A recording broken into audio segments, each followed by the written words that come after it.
Assalamualaikum warahmatullahi wabarakatuh. Thank you for joining me in our meeting. And in this meeting, we would like to discuss about the international organization in international relation. All right, let's talk about the significance of international organization in today's global politics. First, we can see the importance of international organization through the fact that one state is often a member of many international organizations. For example, Indonesia joins the many international organizations such as United Nations, ASEAN, WTO, G20, and many of special agencies of United Nations such as UNICEF, UNESCO, and so on. This shows that global issues, from security to trade to health and also environment, cannot be solved by one country alone. States need multiple platforms to cooperate. The second, we see the increasing role of international organizations. They are no longer just meeting place for diplomats. Yeah, no, they make a real impact by coordinating humanitarian aid, setting global rules, and even influencing national policies. Organizations like WHO, yeah, IMF, the United Nations Security Council have become active players in shaping world order. The third, there is also a growing number of regional organizations, such as the European Union. I think all of you know about the European Union, ASEAN as our regional organization in Southeast Asia, and then the African Unions, Arab League, and many more. This reflects a new layer of cooperation where countries with shared geography and culture work together more effectively to solve regional challenges. And finally, why the international organization is significant for discussion, because we must recognize the pros and the cons of international organization. One scientist said that international organization is the positive. International organization can promote peace, cooperation, and shared norms.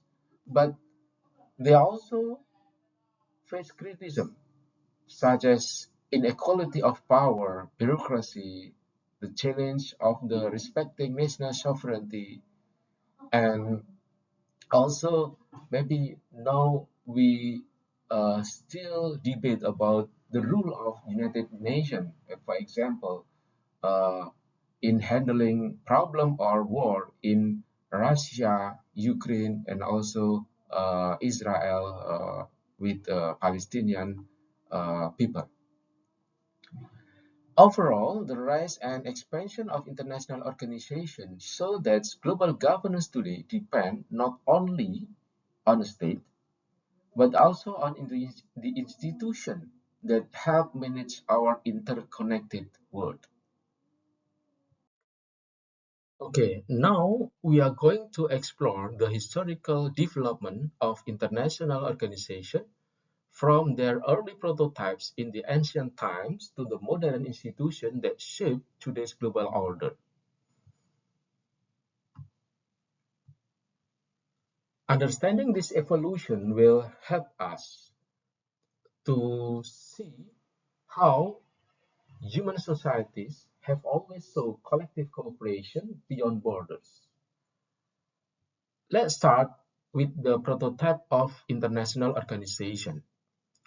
One of the examples is the Delian League, established in 478 before century by Greek city state led by Athens. Its goal was to create common defense against Persia, and it is showing how states could unite around shared security interests. Although it was dominated by Athens, the Delian Leagues introduced the basic idea of collective security and institutional coordination among sovereign actors. Later, in medieval Europe, we saw the emergence of Hanseatic League from the from the 11th to 17th century. This was a network of merchant cities in Northern Europe that cooperated to protect trade routes and also economic interests. The Hanseatic League was not politically in nature, but it laid the groundwork for economic cooperation and multilateral negotiation. Moving to the modern era, the first international organization was the Central Commission for the Navigation of the Rhine, which established in 1804. It was created to ensure uh, free navigation and regulate trade along the Rhine River. This marked the beginning of functional internationalism, where states cooperate over specific technical issues, especially about trade issue. And then the second modern organization is the Congress of Vienna in 1815 until 1822. This organization institutionalized the idea of regular diplomatic meetings. This was an early attempt to maintain balance and order through collective diplomacy rather than warfare. And then finally, after World War I, the world witnesses the creation of the League of Nations 1919 until 1939, and it is the first global organization with a broad mandate to preserve peace and also prevent future wars. Although uh, it ultimately failed to stop World War II, the League was historically significant because it introduced a formal mechanism for collective security, disarmament, and also dispute settlement. League of Nations also became the blueprint for United Nations, which succeeded it in 1945. So, guys, from the Delian League to the League of Nations, the journey of international organization reflects humanity's ongoing effort to create order out of anarchy, to move from power politics toward cooperation and rule-based governance. This development and then paved the way for today's complex global system where international organizations continue to play vital, vital roles in maintaining peace, prosperity, and also progress. Okay, now we move to the characteristic of international organization. Understanding this characteristic will help us to differentiate an international organization from other forms of cooperation, such as alliance or maybe just a temporary coalition. Okay, now the first characteristic is regular meeting. Every international organization conducts meeting in a regular basis, whether annually, biannually, or even monthly. And in this meeting, the member will discuss agendas, adopt resolution, and also coordinate amongst member states.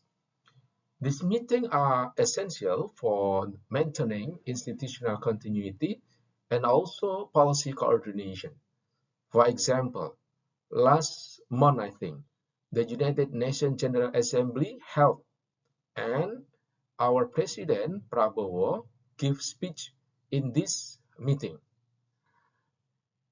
UNGA meets every year to deliberate global issues and adopt recommendations. The second characteristic is a decision-making process, or DMP. This process refers to a formal mechanism through which decisions are proposed, debated, and then adopted. And in this process, involving voting system, consensus, or maybe weighted representation, the DMP reflects how power and participation are distributed among member states, and then guarantee that the organization function in a structured and legitimate way. Number three, headquarters. A headquarters is a permanent physical location where the secretariat or administrative body operates. The headquarters will provide stability, identity, and also operational coordination among members. For instance, the United Nations located in New York, ASEAN in Jakarta, yeah, and then European Union in Brussels. This location symbolizes the organization institutional presence in the international system. And then number four, the international organization are funded through an international treaty, declaration, or maybe agreement. This legal document defines the organization membership and then purpose, structure, and authority. It also represents the consent of states to cooperate under common rules. For example, the United Nations Charter in 1945, Bangkok Declaration, yeah, and then Treaty of Rome for the European Union. Nah, so international organization is characterized by its regular meeting, decision-making process, headquarters, and its legal foundation, yeah, through an international agreement. Together, these elements ensure that international organizations are not just temporary gathering, but it's institutionalized framework for sustained global cooperation. Okay, now we are in the last session for our meeting, and in the last session, we will discuss the key factors that have supported the development of international organization throughout history. As global interaction expanded, states began to realize that cooperation rather than isolation was essentially to deal with the complex challenges. Let's look at the six main driving factors. Number one, science and technology. The advancement of communication and transportation, from telegraph to the internet, from ships to airplanes, has made global interaction faster and easier. This technological progress has allowed states, organizations, and individuals to communicate, negotiate, and make coordination policies more effectively. In short, technology shrinks distance and accelerates cooperation. The second factor is interdependence.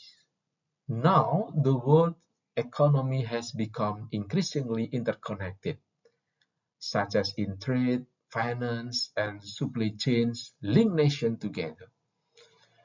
I think no country can stand completely alone. Because of this interdependence, international organizations emerged to manage cooperation, reduce conflict, and stabilize relations among states. Third, now we face transnational issues. I mean, problem that cross national borders, such as climate change, terrorism, pandemics, and also migration. This issue cannot be solved by any single state. They require collective action and also institutional mechanism, which is exactly what international organizations provide. Number four is the incapability of state. Yeah? In this case, even the most powerful nations have limits in solving global challenges on their own. This incapability pushes states to cooperate through international institutions, sharing resources and also responsibilities to achieve common goals. Number five, yeah, the factor is popularity, especially during the Cold War, yeah, West and East, yeah. The rivalry between the United States and the Soviet Union encourages the formation of various organizations, both global and also regional. Yeah, for example, NATO, and then Warsaw, and the neutral state, and then created uh, uh, a non-aligned movement. Yeah, and I think Indonesia is one of the member of non-aligned movement. Now, this competition between U.S. and the Soviet Union uh, indirectly stimulated the institutionalization of international relation. And then finally, the last factor is role model. The success of one international organization often inspires the creation of other. Yeah, for example, the establishment of the United Nations motivated the creation of regional organizations like ASEAN and then African Union and the European Union. Uh, this shows that success breeds imitation, and the imitation strengthen global cooperation. So, guys, to conclude, the growth of international organization actually is not accidental. It's it is driven by advance of technology and then increasing interdependence, the rise of transnational issues, the limit of state power, global political structures like popularity, and the last factor is the influence of successful role models. Together, these factors continue to shape the dynamic evolution of international cooperation in our modern world. Okay, so I think it's enough. Thank you for your attention and see you in the next meeting. Assalamualaikum warahmatullahi wabarakatuh.